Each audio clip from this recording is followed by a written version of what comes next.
Tomar decisões, escolher caminhos, renunciar a outros, todo tipo de escolha que a gente precisa fazer todos os dias da nossa vida já foram retratados na Ilíada há muitos anos atrás. Uma obra de Homero que foi escrita mais ou menos em 800 a.C. e que eu li uma versão bem curtinha e quero trazer para vocês um pouco das minhas reflexões sobre essa narrativa incrível. Eu sou Marcela Mota, sou astróloga e sou autora do Método Athena. Aqui a gente vive o destino cotidiano. Pegue o seu café e vem. Esse aqui é o primeiro de uma série de vídeos que eu quero começar a trazer para vocês sobre as minhas leituras. Mas eu não vou trazer aqui a proposta de resumir livro ou fazer algum tipo de sinopse, não. As minhas leituras compõem um pouco do repertório que eu tenho consumido atualmente. Tenho lido muita coisa boa, tenho começado a consumir muitos conteúdos interessantes e eu quero trazer aqui para vocês um pouco dessas reflexões, um pouco das minhas conclusões, um pouco desses conteúdos. E acredito que, assim como eles têm me ajudado bastante, eles podem ajudar vocês também. Assim eu espero. Então, hoje a gente vai falar sobre a Ilíada. A Ilíada, um livro que eu já queria ler há muito tempo. Vocês podem ver que essa versão da Ilíada é uma versão bem fininha, não é a versão original, é uma versão adaptada para clássicos para o jovem leitor. Eu comprei num sebo, foi bem baratinho. E eu sabia que eu precisava ler esse livro e, de fato, agora eu entendi que eu preciso ler o livro original. Mas é um livro, mesmo adaptação, um livro fantástico.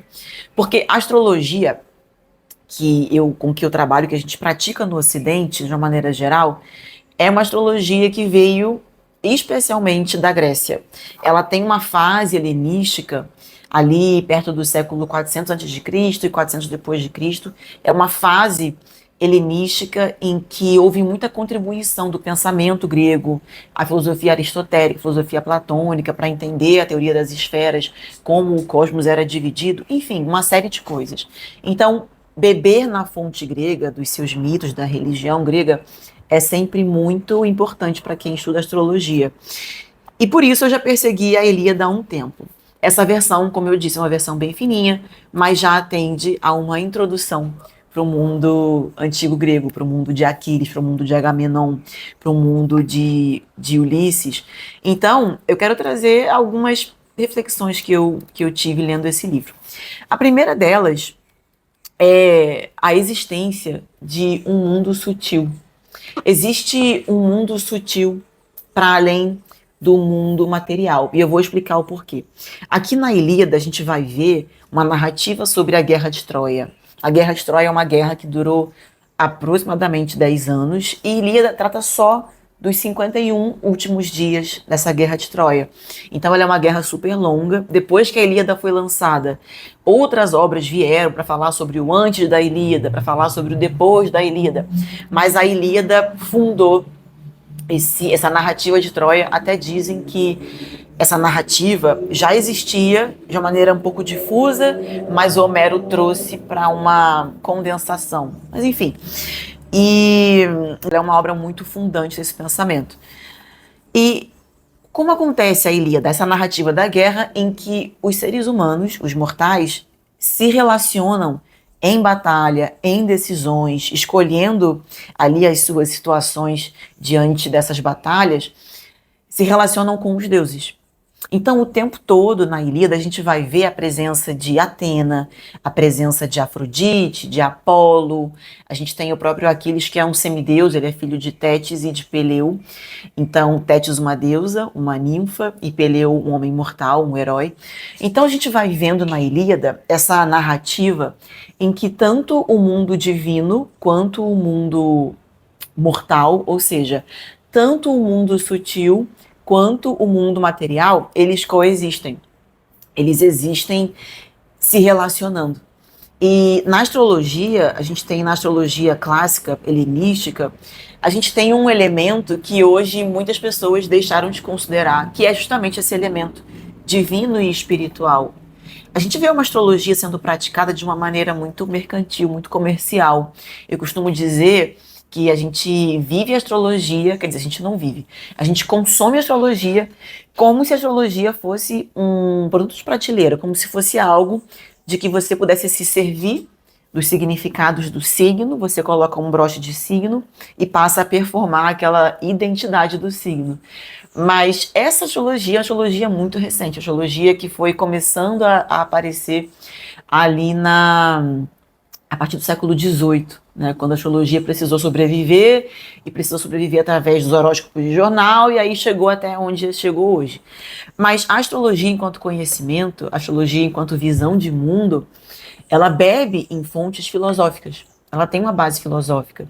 E a base filosófica da astrologia, pelo menos na helenística, não só, também babilônica era assim, mas a base filosófica da astrologia helenística, ela bebe nesse mundo divino, nesse mundo espiritual, na pressuposição de que há deuses, de que há forças maiores do que nós, de que há um destino que está colocado para nós muito além daquilo que o nosso desejo queira viver, ou muito além daquilo que o nosso livre-arbítrio, uma coisa que não era nem concebida na Grécia Antiga, mas muito além daquilo que nós queiramos fazer, já havia uma vontade divina, né? A gente vai ver isso quando a gente observa, por exemplo, no cálculo do mapa astrológico, mapa natal, Palmuta em Figures, quando a gente vai tratar dos daimons, né, que são os espíritos que são os intermediários entre o divino e o humano e que guardam a nossa encarnação.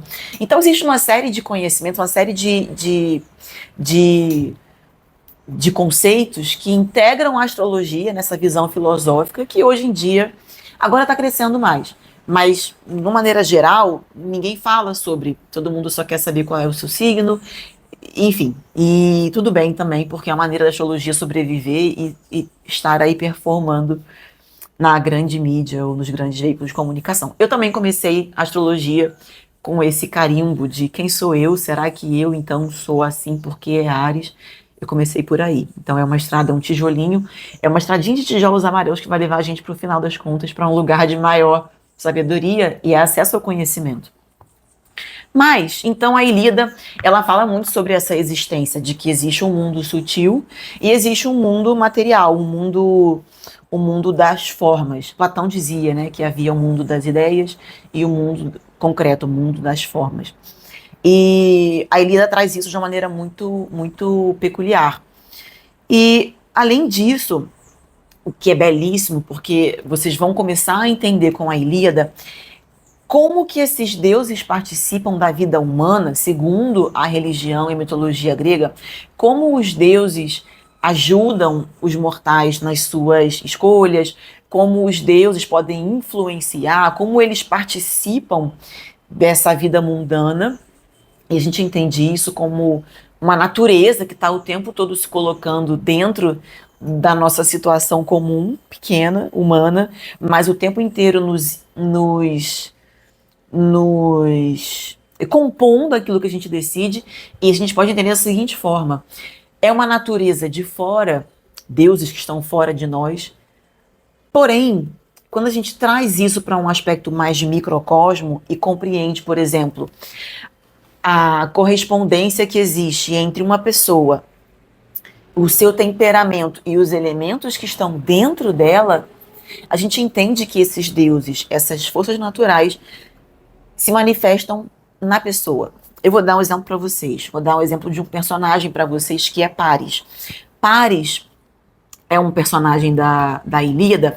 Nessa versão ele aparece, mas de uma maneira muito breve, não se fala tanto, porque, enfim, uma versão para o jovem leitor. Eu já não sou uma jovem leitora, aliás, eu sou uma jovem leitora enquanto eu me mantiver curiosa. Mas é uma versão muito enxuta, muito resumida, muito boa, mas muito enxuta. Mas Paris, na Ilíada tradicional, ele é um jovem que se deixa levar, se deixa seduzir, literalmente seduzir, por uma vida de prazeres. Ele se deixa preencher por Afrodite, pelas forças de Afrodite, pelos desígnios de Afrodite. E isso tem tudo a ver com um outro episódio que a Ilíada traz. Aqui não há esse episódio, mas a Ilíada traz um episódio e que eu já vou falar sobre ele. Mas ele se deixa ser afrodisíaco, então ele passa a agir, passa a fazer escolhas, ele escolhe o caminho da sua vida com base nos desejos que ele tem, no prazer que ele quer satisfazer para a vida dele. E isso vem muito, quando a gente observa no mapa astrológico, por exemplo, vem muito não do temperamento necessariamente, mas às vezes de uma Vênus que está muito posicionada ali. Vênus e Afrodite são associadas, porque Afrodite é a deusa grega, Vênus a deusa romana, e elas têm uma correlação. Quando a gente vê o planeta Vênus no mapa de uma pessoa, se Vênus está colocada de uma maneira muito fortalecida, muito aparente, muito proeminente naquela carta natal, toda essa influência afrodisíaca, toda essa composição de desejo, de atendimento aos prazeres estará presente na vida daquela pessoa. Ou, enfim, tudo que tem a ver com Vênus, não só o astro, né, mas também a casa 5, os signos que ela rege. Então, são pormenores técnicos que eu não vou trazer aqui. Mas, então, a gente consegue ver esse mundo sutil dentro da Ilíada, influenciando, participando do mundo concreto dessa forma, mas no mapa, na forma de relação, se relacionar, mas no mapa astrológico, a gente pode entender isso como a presença daquele elemento da natureza, por exemplo, Vênus, que é fria e úmida, ou quente e úmida para alguns, é considerado fria e úmida, participando ativamente daquele destino. E, de alguma forma, não sendo impedida por ninguém, estando forte naquele mapa, ela acaba levando um pouco daquele destino com os seus significados naturais, né, que são os prazeres, satisfação, atendimento dos desejos, a arte, o romance, o sexo, etc. e tal.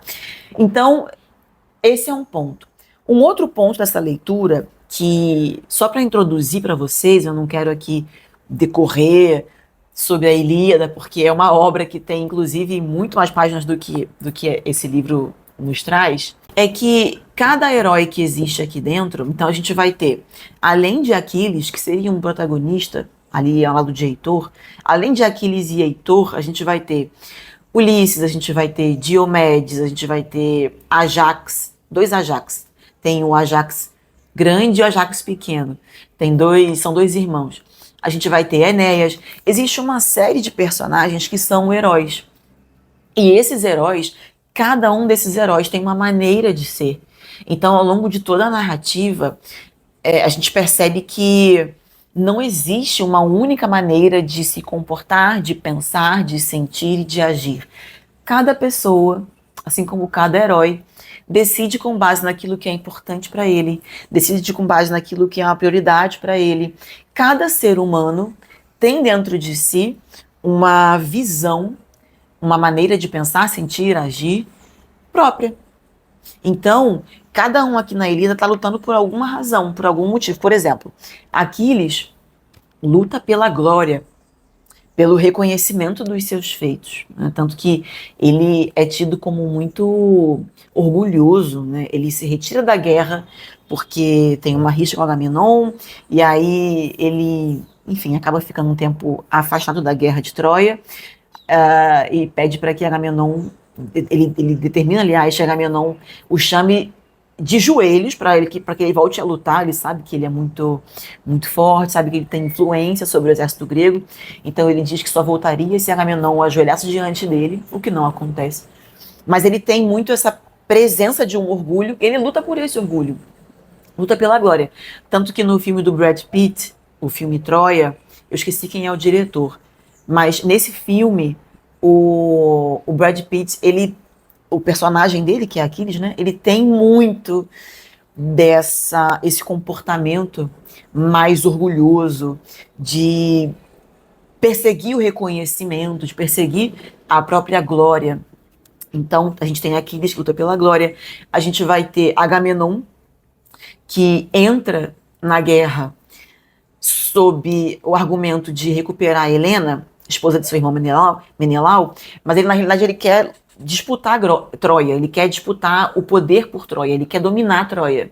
Então Agamenon entra na guerra de Troia, supostamente para recuperar a Helena, que é sua cunhada, mas ele quer ter acesso a Troia, ele quer dominar a região, a cidade de Troia, para que ele tenha ali uma vantagem comercial dentro dos seus domínios.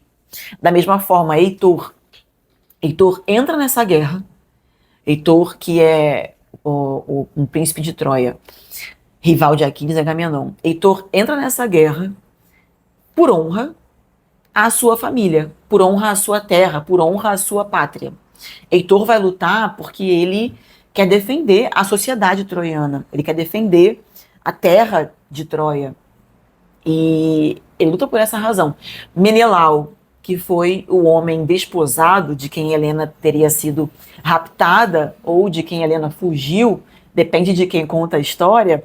Menelau é irmão de Agamenon, rei de Esparta, vira rei de Esparta porque se casa com Helena, que era princesa de Esparta. E Menelau, ele entra na guerra para recuperar Helena, né? Então, recuperar a esposa dele. Então, cada herói, cada personagem, cada pessoa luta por uma razão, tem um motivo para lutar. E isso é muito interessante, porque esses dias eu até escrevi a respeito disso. Cada um de nós tem uma razão, ou deveria ter ao menos, uma razão pela qual lutar. Uma razão própria, intrínseca, uma razão que nós devemos escolher, uma decisão que a gente toma para perseguir um objetivo, um propósito, não importa quais sejam, se sejam virtuosos, se não sejam tão virtuosos assim. O fato é que cada um de nós, ao menos, deveria ter um objetivo a perseguir, e esse objetivo se torna aquilo que nos leva a batalhar, aquilo que nos leva a lutar.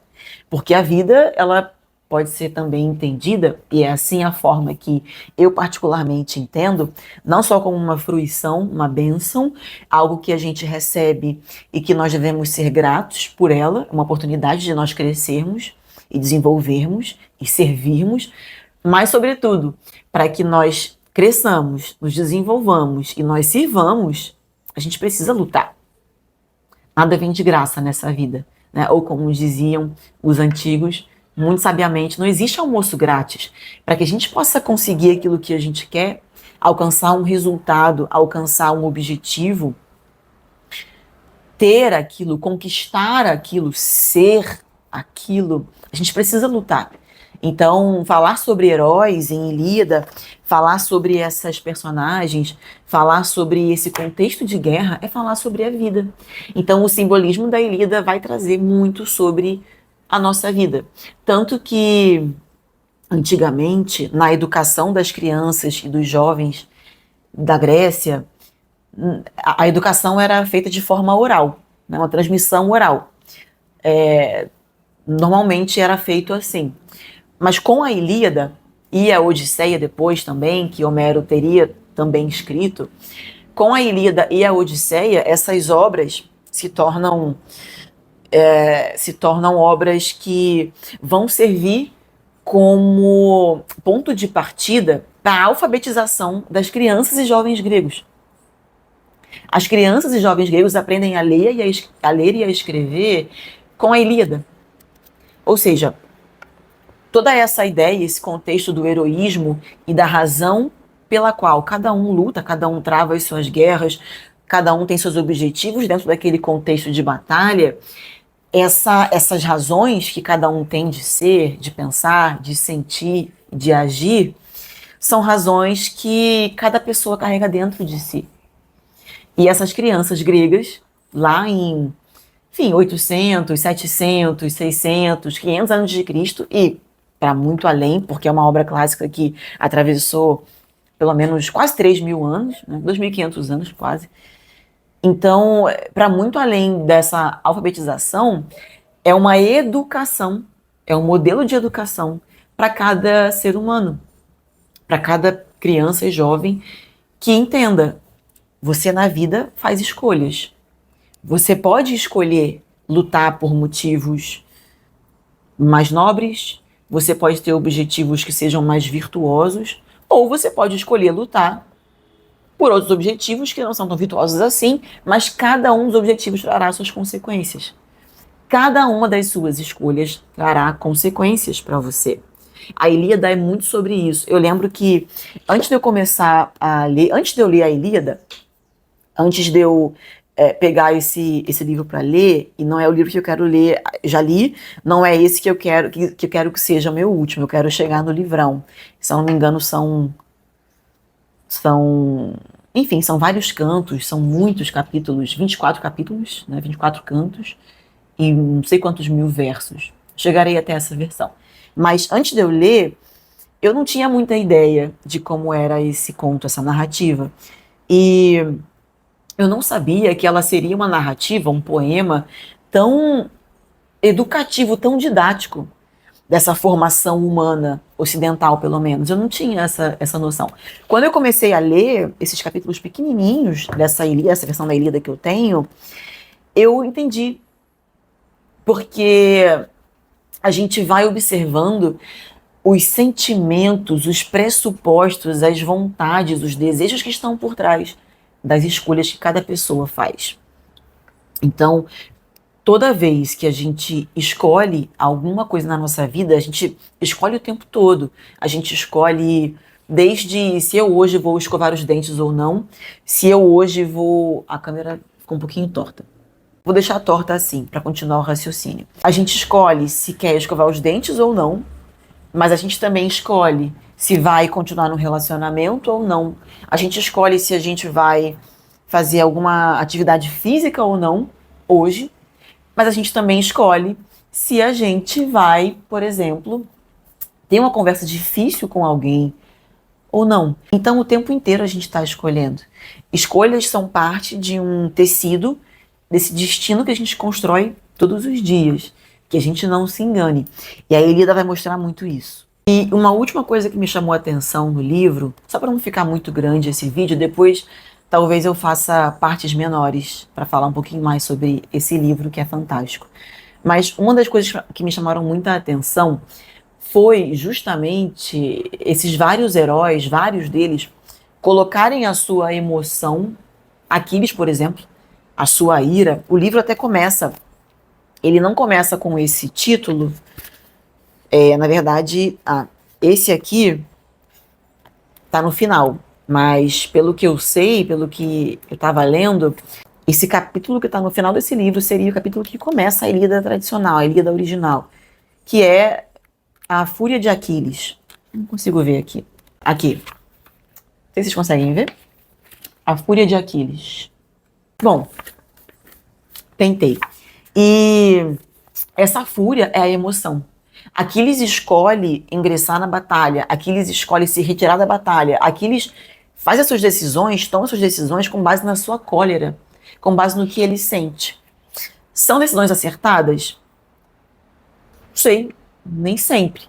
Quando a gente coloca a nossa emoção na frente da nossa razão, quando a gente coloca aquilo que a gente está sentindo, quando o nosso grande motivador é o que a gente sente, é o nosso sentimento, e não a racionalidade que vai nos levar a algum lugar, a gente geralmente ou se frustra amargamente por decidir no ímpeto do sentimento, ou morre simbolicamente, que é o que acontece com Aquiles. Aquiles morre em batalha. Ele buscava uma grandeza, um reconhecimento, ele tinha o seu orgulho, mas quando a gente traz o simbolismo da Ilíada, a gente pode entender que a emoção, ela pode levar você a sucumbir nas suas escolhas, a se arrepender amargamente, a fracassar, literalmente. Então, isso é uma coisa, inclusive, que no método Athena eu trago muito para trabalhar com as minhas alunas. Quando a gente não tem uma clareza sobre quem nós somos, o que nós estamos vivendo hoje, e aí a astrologia vai dar um apoio para entender os ciclos que cada uma está vivendo na sua vida atualmente, e a gente não sabe, e se a gente não sabe quem somos, que tempo vivemos e aonde nós queremos chegar, todos os caminhos serão caminhos, todas as escolhas serão feitas de uma maneira absolutamente improvisada e nós não conseguiremos alcançar nossos objetivos. Porque a gente, inclusive, pode nem ter objetivos.